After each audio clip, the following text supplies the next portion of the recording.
కొంతమంది కాదు, ఎక్కువ మందికి డబ్బంటే పిచ్చి ఉండదా? ఒక మనిషికండి ఎంతుంటే సరిపోతుందని మీరు అనుకుంటారు చెప్పండి? నేను అడుగుతున్నానండి, ఒక మనిషికి ఎంతుంటే సరిపోతుంది?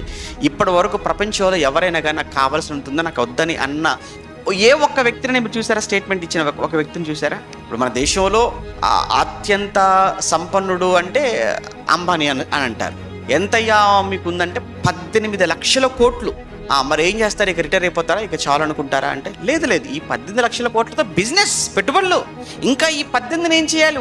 ఇంకెక్కువ చేసుకోవాలి. ప్రపంచంలో అత్యంత కుబేరుడు అనగానే ఎలన్ మస్క్ అని చెప్తారు. ఆడికి ఎంత అంటే మరి ఇతనికి ఎంత ఉందంటే మరి ఆడికి ఎంత ఉండాలో? ఎన్ని లక్షల కోట్లు? ఏమయ్యా అంటే చాలా ఇంకా కొత్తగా ఇంకా కొన్ని ఆ టెక్నాలజీని ఇంకా డెవలప్ చేయాలి, ఇంకా బాగా సంపాదించాలి. ఎక్కడ చూసినా కానీ మాకు సంబంధించిన ఉత్పత్తులే ఉండాలి, అందులో నెంబర్ 1గా ఉండాలి ప్రపంచంలో. సంపాదన వేలున్నవాడు లక్షలు కావాలి, లక్షలు ఉన్నవాడు కోట్లు కావాలనుకుంటాడు, కోట్లు ఉన్నవాడు 100 కోట్లు కావాలనుకుంటాడు, 100 కోట్లు ఉన్నవాడు 1000 కోట్లు కావాలనుకుంటాడు, వేలున్నవాడు లక్షల కోట్లు కావాలనుకుంటాడు. కానీ ఒక ఫుల్ స్టాప్ ఎక్కడుంది? కామానే తప్ప ఫుల్ స్టాప్ ఉండదు. ఒక ఫుల్ స్టాప్ అంటేనండి నిజంగా దేవునిలో ఉన్నవాడు తృప్తి కలిగి ఉంటాడు, ఉన్నంతలో తృప్తి కలిగి ఉంటాడు. అలానే డబ్బు సంపాదించడం తప్పని బైబిల్ చెప్పలేదు, కష్టపడొద్దని బైబిల్ చెప్పలేదు, ఉద్యోగం చేయొద్దని బైబిల్ చెప్పలేదు, వ్యాపారం చేయొద్దని చెప్పలేదు. కానీ తృప్తి కలిగి ఉండండి మీకున్న దాంట్లో.